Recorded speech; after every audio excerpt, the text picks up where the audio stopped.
ناظرین، امریکہ نے ایران کو اپنے ہرمز کھلوانے کے لیے 48 گھنٹے کا الٹیمیٹم دیا تھا اور دھمکی دی کہ اگر 48 گھنٹے کے اندر اندر آپ نے اسے اپنے ہرمز کو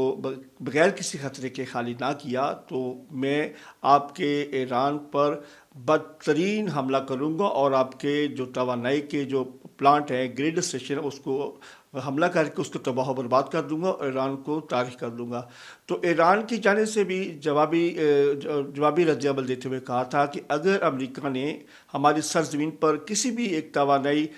تنصیب پر حملہ کیا تو ہم نہ صرف امریکی بیسز بلکہ اسرائیل کے وہ تمام اہداف جہاں پہ توانائی اور انرجی کے جو تنصیبات ہیں، اس کے ساتھ ساتھ اس کے خلیج میں اس کے جو اتحادی ہیں جس میں امریکی فوجی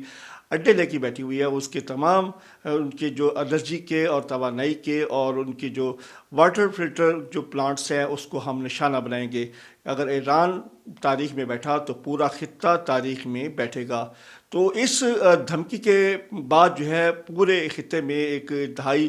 تشویش کی جو لہر دوڑ گئی، کیونکہ ابھی تک ایران نے جو بھی کہا ہے وہ کر کے دکھایا ہے۔ ایران نے پہلے تو حملہ نہیں کیا، جب بھی اس کی کسی بھی املاک پر کسی بھی تنصیب پر حملہ ہوا ہے تو اس کا پلٹ بھار ایران کی جانب سے شدید اور سخت دیا گیا ہے۔